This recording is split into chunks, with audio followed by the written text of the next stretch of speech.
Trump is the symptom of a greater moral malady. He is the result of the Southern strategy.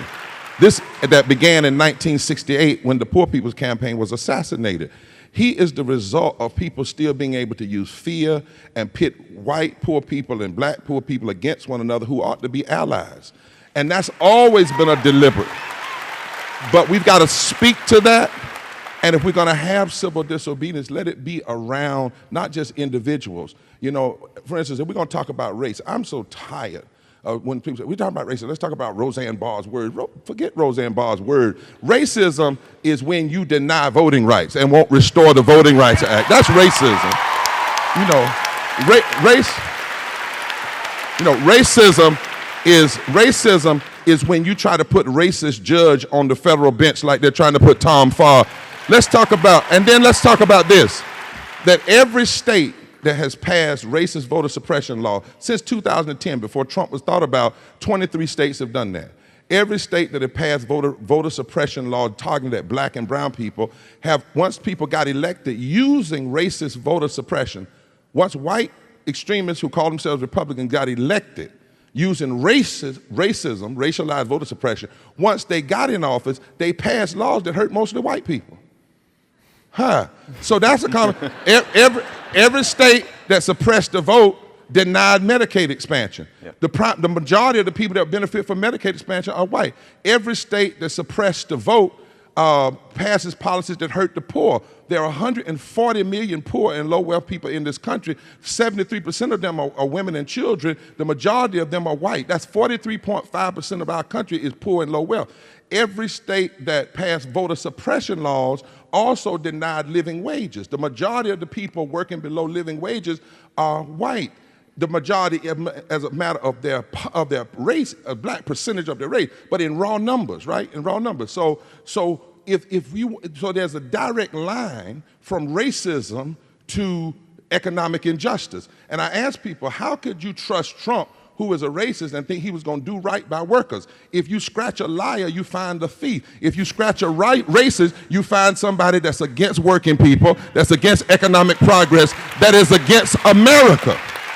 And so we've got to find a way to bring black poor people and white poor people and brown poor people and red poor people and yellow poor people and low-income people together, because guess what? If you don't make a living wage, we have 400 families in this country that make an average of $97,000 an hour, and $97,000 an hour, 400, while we lock people up for more than 15 on the union. But the bottom line is, if you make less than a living wage, and if somebody who's a politician that got elected through voter suppression blocks raising the living wage, and you can't pay your light bill, we all black in the dark. So we better learn how to come together.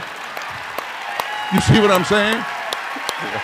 We can't always have movements that's just about a reaction or a silo, right? So these 5 interlocking issues: systemic racism, but specifically about policy, not about words and personal attack. Systemic poverty, ecological devastation, the war economy, and the false moral narrative of so-called Christian nationalism that says God's moral position is hate gay people, hate abortion, be for prayer in the school, be for gun rights, be for tax cuts, and be for states' rights. That's not God's position. That's a crazy position. It ain't got nothing to do with God. So because the God is the God of love. But those are 5 interlocking injustices. Then what you have to do is risk going around. We've been traveling, doing training and having mass meetings. So you go to Harlan County. You don't run away from Harlan County where the Hatfields and the McCoys are and the coal miners. You go there and you help people in Harlan County understand how they're connected to Callie Greer in Alabama, whose daughter died because Alabama refused to expand Medicaid, but the majority of the people in Alabama that are being hurt by the denial of Medicaid are white. All right? But you begin to teach people how they connect. You go to Grays Harbor, Washington, or Aberdeen, where I just came from, where you have more white millennials living homeless than any other zip code in the country. But you then connect the folk in Grays Harbor with the people in Flint, Michigan, and the people in Charlotte, North Carolina, where we have great high levels of poverty, even in the banking. And what you begin, banking capital, so what you begin to do is show people their common humanity. At our rally, our launch yesterday, people put faces on the facts. Sometimes progressives are great at the facts, but we're not good at the faces.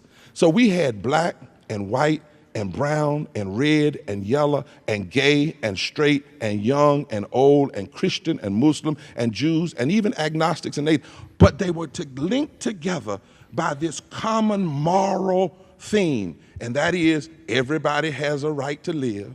That is, somebody's hurting our brothers and our sisters and it's gone on far too long. One other way you do it is you don't get caught up, lastly, in just the issue of the moment. Let me expand up just real quick. Right now we're talking about snatching children, right? And separating children. And we ought to be. It's ugly, it's vile, it's against what the scriptures say, like in Isaiah 10, where it says, woe unto those who legislate evil and rob the poor of their rights and make women and children their prey, P-R-E-Y. But we got to, first of all, this is the snatching of brown children. It is connected to white nationalism, and white nationalism doesn't even like white people, because white nationalism is against democracy. Richard Spencer said the fight to halt immigration was the proxy war, and he's a white nationalist, and that he wanted to be with Trump because Trump gave the signal that he would be against immigration. But if we can expand this, it's not just about what's happening on the border. America first literally means be first in snatching health care from families and children. Be first in snatching living wages from women and children. In fact, America first means be first in undoing the 14th Amendment, which is in the middle of the amendments of the Constitution.